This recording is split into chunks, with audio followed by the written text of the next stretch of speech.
ଠିଆ ହେଇଛନ୍ତି ସମସ୍ତେ। ବାକି ସିଏ କ'ଣ ବାରମ୍ବାର କହୁଛନ୍ତି ଭକ୍ତ ଆଉ ନବୀନ ବାବୁ କ'ଣ ଏକାଠି ହେଇଯାଇଛନ୍ତି। ସେଇଟା ହିଁ ପତନର କାରଣ ହବ। ନବୀନ ବାବୁଙ୍କର ଯାହା ହେଇଛି ଆହୁରି ହେଇଯିବ। ଏମିତି କ'ଣ ହୁଏ? ଆରେ ରେଜଲ୍ଟ ବାହାରିଲା ପରେ ମନେ ପକେଇଲେ ମତେ କହିବ। ଏମିତି କରାଯାଏ। ଜିତି ତ ଅଛନ୍ତି ଆଉ କେମିତି ଜିତିବେ? ମୁଁ ତୁମକୁ ବୁଝେଇବି କେମିତି ଜିତିବେ।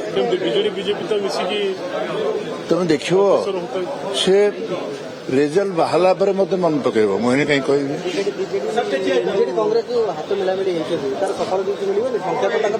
ସେଇଟା ହିଁ ବିପଦର କାରଣ ହବ। ଏ ଗୋଟେ ପଦ କହିଲେ ଆଉ ଶୁଣ,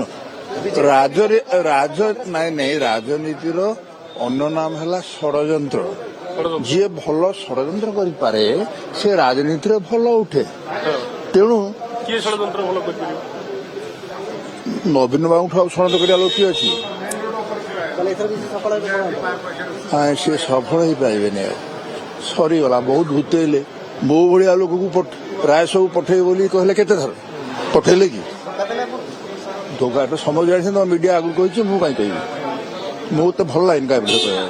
କିନ୍ତୁ ମୁଁ ଯାହା ଦେଖୁଛି ପାଣ୍ଡିଆନଙ୍କ ରାଜତ୍ୱ ପରେ ଆଉ କେହି ରାଜତ୍ୱ କରିପାରିବେନି। ଏଇଟା ତାଙ୍କର ଶେଷ।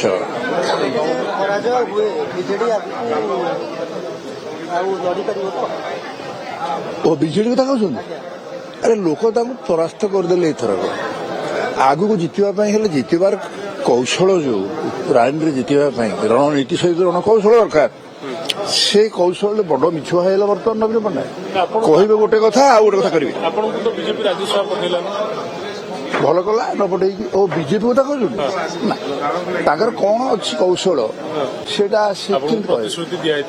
ନାଇଁ ମତେ ପ୍ରତିଶ୍ରୁତି ଦେଇନାହାନ୍ତି। ନାଇଁ ମତେ ବିଜେପି ପ୍ରତିଶ୍ରୁତି ଦେଇନାହାନ୍ତି।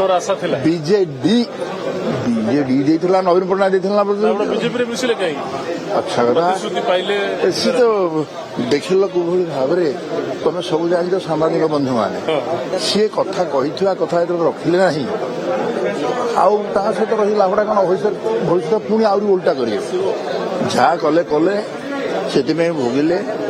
ଲୋକ ଭୋଟ ଦେଲେନି ଏବଂ ନବୀନ ବାବୁ ଯେତେ ବଡ ମିଛୁଆ ପ୍ରମାଣିତ ହେଲା ତାଠୁ ବଡ ମିଛୁଆ ହେଲା କିଏ କହିଲେ? ପାଣ୍ଡିଆନ।